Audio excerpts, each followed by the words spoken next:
everyone, welcome to my channel and to a new video. This is Muskan and आज कौन सा दिन है? Sorry. Okay, so today is Monday, 14th of April and right now 11:15 हो रहा है. So मैं ना अभी थोड़ी देर पहले हिंदी का लिख रही थी ये बहुत सारा लिखना है यार. मतलब मैंने लास्ट व्लॉग में बता दिया था कि मुझे मेरी इंग्लिश और हिंदी की कॉपी कंप्लीट करके स्कूल में सबमिट करनी है, तो मैं उसी का काम कर रही थी. एंड हिंदी का मेरा 90% ऑफ द काम हो चुका है, बट मुझे इंग्लिश का एक चैप्टर पूरा लिखना है एंड उसमें 17 क्वेश्चंस है.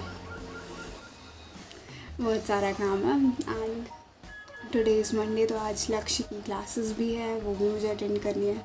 So this is basically a lot to do right now and to do today. So yeah now let's just get started. तो सबसे पहले ना हिंदी तो फ़िलहाल मैं नहीं करने वाली बिकॉज मैंने कल कर लिया था. एंड एक्चुअली भाई ये प्रिंट देखो यार, ये मतलब 3D प्रिंटेड है, ये बहुत खूबसूरत है बहुत ज़्यादा. बट हाँ, ये रही मेरी इंग्लिश की नोटबुक एंड मुझे ना इसमें मतलब अब एक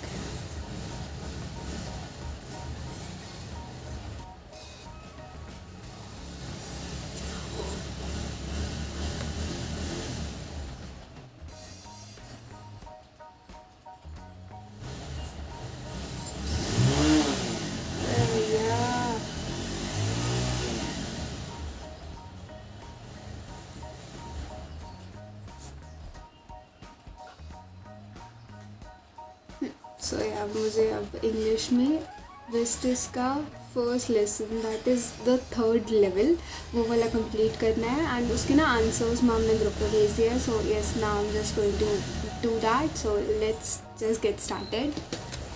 सबसे पहले तो मैंने मेरे स्कूल बैग में से इंग्लिश की विस्टिस वाली बुक निकाली, एज वो मैं आजकल स्कूल लेके जाती हूँ बिकॉज मैम उसी से पढ़ा रही है. And then I arrange my study table. मैंने मेरी सारी स्टेशनरी को थोड़ा सेग्रीगेट किया एंड आफ्टर दैट मैंने वो फाइल चेक की जिसमें मैम ने क्वेश्चन आंसर्स भेजे थे. बट उससे पहले मुझे लगा कि यार मेरा फ़ोन ना थोड़ा गंदा हो रहा है, तो मैंने उसे थोड़ा पानी से रब करके साफ़ किया. एंड देन फाइनली मैंने चेक करना स्टार्ट किया कि जो क्वेश्चंस मैम ने भेजे हैं उसमें से कितने एनसीईआरटी के हैं, as NCERT is my first priority. और यार एनसीईआरटी में इतने क्वेश्चंस तो ऑब्वियसली नहीं है, और ना ही मेरे जैसों में इतनी हिम्मत है कि मैं बिना कुछ चेक किए सीधे सारे आंसर्स लिख दूँ. तो हाँ, आई वॉज जस्ट चेकिंग कि कौन से क्वेश्चंस बीच में दिए हैं एंड कौन से बैक एक्सरसाइजेस में हैं. And then I finally started writing, जिसमें मैंने सबसे पहले चैप्टर का नेम लिखा मेरी नोटबुक में, जिसे मैं कितनी ही कोशिश कर लूँ वो कभी अच्छे से नहीं लिखा था. मतलब मेरे पेन को ही चलने में मौत आ रही थी. फिर मैंने जैसे तैसे कंटिन्यू किया लिखना एंड मैंने फर्स्ट प्रायोरिटी एनसीईआरटी के ही क्वेश्चंस को रखा था. और फिर बाद में मैंने थोड़ा बहुत ठीक ठाक types out of NCERT questions भी लिख लिए थे, बट सिर्फ वो ही जो मुझे यूनिक और ऐसे लगी कि हाँ ये आ सकते हैं एंड प्रॉबेबली मुझे लगा कि यार इनका आंसर सही है. दैट इज़ समथिंग कि अगर मैं बुक अभी नहीं पढूँ या बाद में मेरे को इतना टाइम नहीं मिला या कोई भी XYZ रीज़न रहा, तो मैं एक बार उसे पढ़ लूँगी ना, देन हाँ मुझे चैप्टर की काफ़ी अच्छी क्लैरिटी हो जाएगी. एंड वो क्वेश्चंस रिपीटेटिव बिल्कुल नहीं थे, ऐसा मुझे फील हुआ. एंड जो क्वेश्चंस ना ऐसे थे कि वो थोड़े रिपीटेटिव थे, लाइक उनके आंसर में मोर और लेस सेम ही इन्फॉर्मेशन थी कि क्या क्या स्टोरी के पॉइंट्स थे और जो मतलब मुझे लग रहा था कि मैं ऑलरेडी लिख चुकी हूँ. तो येस, मैंने उन क्वेश्चंस को स्किप करा क्योंकि एक ही आंसर को मैं 10 बार या एक ही चीज़ को 10 बार लिखने का क्या सेंस बनता है यार. हालांकि मुझे ये सब करने में ही बहुत टाइम लग गया था बिकॉज़ अब जब मैं इस वीडियो का वॉइस ओवर कर रही हूँ तो मुझे पता चला कि actual clip around 1 hour 16 minutes की थी. मोर ओवर मैं थोड़ी बहुत राइटिंग को भी इम्प्रूव करने की कोशिश कर रही हूँ क्योंकि इस साल मुझे 12th के बोर्ड्स भी देने हैं. तो या मैं थोड़ा राइटिंग को इम्प्रूव करने की कोशिश कर रही हूँ बिकॉज मुझे 11th में ना 2-3 टीचर्स ऐसा बोल चुके हैं कि बेटा थोड़ी राइटिंग इम्प्रूव कर लो, तुम्हारा सब ठीक है but you need to improve your hand writing, तुम्हारी थोड़ी हैंड राइटिंग अच्छी नहीं है. तो यस, मैं थोड़ा उसको इम्प्रूव करने की कोशिश में एंड ये छाँटने की कोशिश कि क्या लिखना है क्या नहीं लिखना है, what's repetitive what's an NCERT, इस सब में ऑब्वियसली टाइम तो जाना ही था. बट हाँ, मतलब थोड़ा बहुत टाइम लगा but yes, I was done with that. मैंने वो कर लिया था.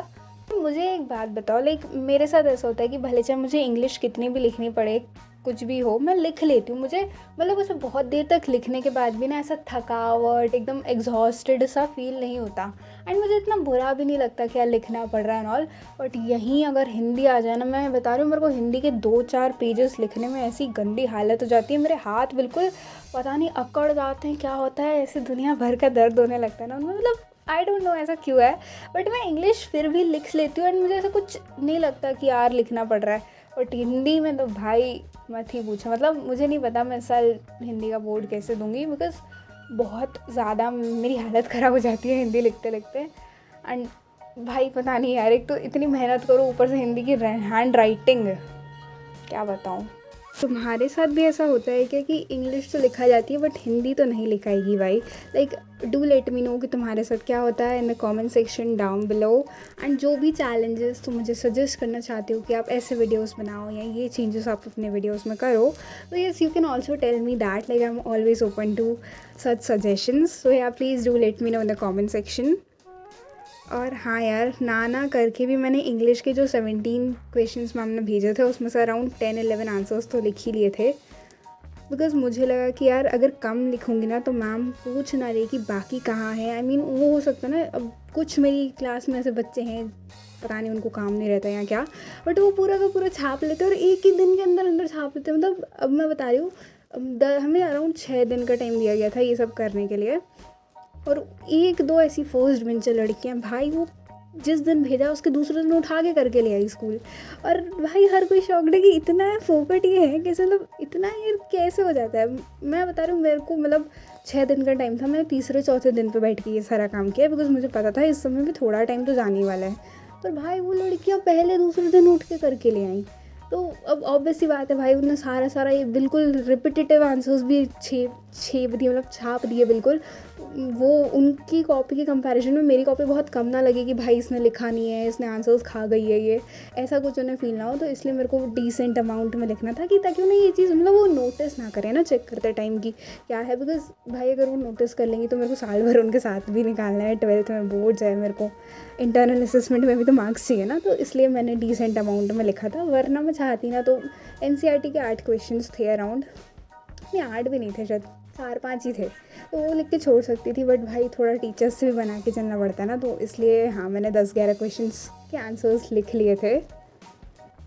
एंड देन वो सब लिखने के बाद I just took a break and then I started to complete the notes of physics, क्योंकि मैं फ़िज़िक्स की क्लासेस तो अटेंड कर लेती हूँ, बट आई फील कि नोट्स MR सर की क्लास में बनाना थोड़ा मुश्किल है, एज़ मेरा पूरा फोकस उनके सिखाने, क्वेश्चन सॉल्व कराने के मेथड्स पे ही होता है। और बाद में नोट्स कंप्लीट करने से आई फील कि मैं खुद से क्लासेस के क्वेश्चंस को भी एटलीस्ट एक बार प्रैक्टिस कर लेती हूँ। बिकॉज अगर मैं क्लास में ही नोट्स बनाती थी ना जैसे 11th में, तो फिर वो चीज़ हो नहीं पाती थी कि मैं यूजुअली बस वो क्वेश्चंस को बहुत बाद में या कई बार तो देखती ही नहीं थी। तो मतलब हाँ, सर ने कहा था कि आपको जो क्लास के क्वेश्चंस है उन्हें प्रैक्टिस करना है बाद में जाके, जो कि मैं 11th में नहीं करती थी। बट ये सब मैं 12th में उस चीज़ को, अगर मैं जैसे नोट सेकंड टाइम में बाद में कभी कंप्लीट कर रही हूँ तो वो मैं कर पा रही हूँ। तो हाँ, आई जस्ट फील कि ठीक है। बट मोर ओवर ना अभी मुझे थोड़ा इस चीज़ का भी कन्फ्यूजन हो रहा है कि क्लास के बाद अगर टाइम नहीं बचा, या मेरे जैसे लोग जो प्रोक्रास्टिनेट करते हैं, मतलब मेरा तो एक हद तक ऐसा भी है कि अगर मैंने वो चीज़ छोड़ दी तो फिर छोड़ ही दी, पता नहीं भाई फिर वो नोट्स बनेंगे भी कि नहीं बनेंगे। मतलब अभी इट्स गोइंग ओके इस टाइप कि हाँ बाद में कर ले रही हूँ, थोड़ा बहुत टाइम है एंड अभी सिलेबस भी कुछ इतना खास जल्दी भाग नहीं रहा है। बट हाँ, आने वाले टाइम में आई हैव नो आइडिया कि मैं उस चीज़ से कोप अप कर पाऊँगी या नहीं कर पाऊँगी। मतलब कह सकते हो फुल ऑन कन्फ्यूजन है कि नोट्स क्लास में बनाऊँ नहीं बनाऊँ, क्योंकि यार पूरा फोकस है समझने पे रहता है तब। बिकॉज मैं अगर लिखती रही तो हो सकता है ना वो चीज़ मेरे इतने अच्छे समझ में ना आ जाए। तो yes there is a lot of confusion going around. Like अगर तुम भी लक्ष्य से हो एंड तुम्हारे साथ भी ऐसा कुछ हो रहा है एंड तुम क्या कर रहे हो, अगर तुम्हारे साथ ऐसा कुछ नहीं हो रहा है तो like do let me no, तुम बता के जाना कि तुम्हारा क्या है, कैसा है। एंड अगर तुम लक्ष्य में नहीं हो, बेसिकली हो सकता है कुछ जूनियर्स हो और हो भी सकता है कुछ सीनियर्स हो, लाइक तुम कौन हो, क्या पसंद करते हो, do let me know about everything in the comment section. And yeah probably that is it. Like उसके बाद बेसिकली मेरी क्लासेस हुआ करती थी, मतलब हुई थी, तो हाँ वो सब मैंने अटेंड किया था। Although I didn't shoot because भाई फ़ोन में ना थोड़ी स्पेस की कमी चल रही है। But yeah that is it. Bye, subscribe कर देना, कमेंट, दैट्स इट, बाय।